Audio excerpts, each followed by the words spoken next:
This game is extremely unassuming on the surface, but once you dive into it, it's extremely deep. Back in 2017, it wasn't as much as it is now with all the updates it had, and I think honestly it's so astonishing how this game is on its final update until the devs want to make another final update or another crossover update, which are cool. Terraria devs, keep doing those. Those are really sick. And truthfully, the team behind Terraria are really awesome. Like, look at this. It's just dope as well seeing them make custom cosmetic outfits that are attainable in game, as sort of nods to them and their contribution to the game. Now, starting the game, you create your character and then your world.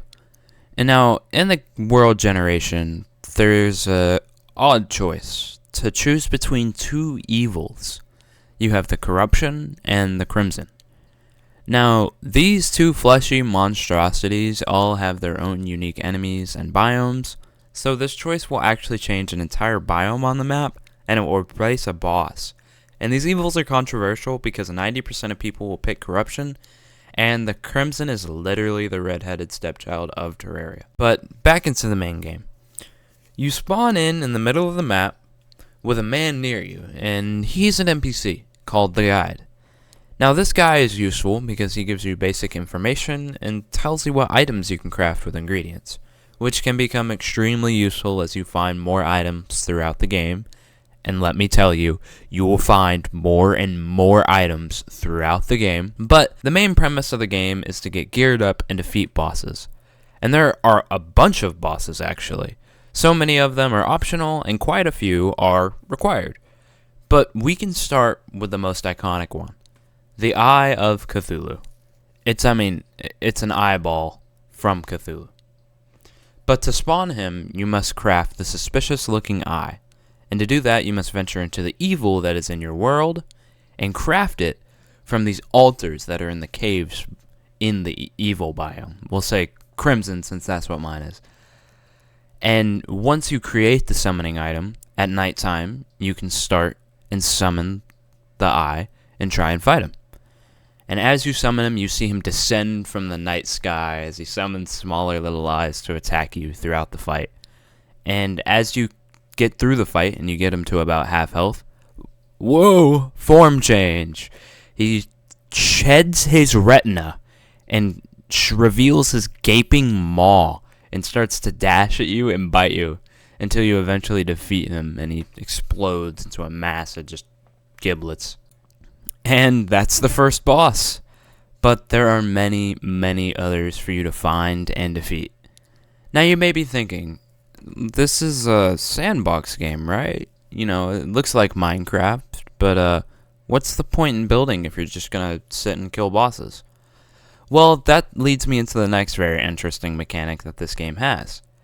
Those NPCs, well, they need homes, and it's up to you to build their houses, and in return, they'll offer their services to you. Now, most of these NPCs have requirements, such as the merchant needs you to at least have enough coin to buy some of his wares. The gunsmith, he'll sell you weapons and ammo for those, but only after you've found a firearm to begin with. The mechanic, who will sell you wires and other mechanical items for you to use in whatever redstone-esque contraptions you can think of. And in looking, there's actually a total of 28 NPCs that can be found throughout the world. And that doesn't even mention the town pets and slimes. Yes, there are pet slimes in this game. It's awesome. And bringing us back to the main bosses, one of them you need to defeat is Skeletron. And to access this fight, you must talk to the old man living at the dungeon. Now, each of your worlds will always have one of these dungeons. So it's either going to be on the left side or the right side, and it's up to you to just go and find it. But once you do, you can talk to the man only at night, and you can attempt to lift his curse. Clicking the prompt, he transforms into a giant skeleton with two floating hands as he starts to just wail on you. And you have to defeat this monster so he can be reborn, I guess? I don't really know how his curse works, but he gets added to your ever-growing NPC hotel as the clothier.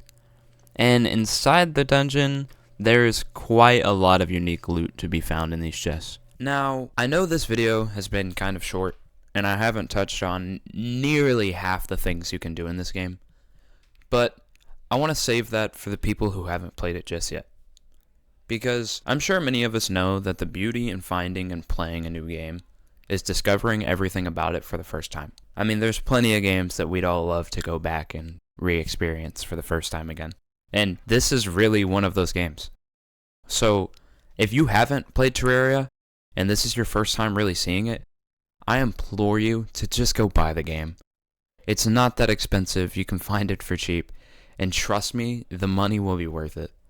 For the base game, let alone the mods, it's all just a blast. And I hope you all enjoyed this one. This game really is one of the greats, so I don't doubt most of you have played it before, but I hope I did it justice. And as always, I appreciate all of you for watching. See ya.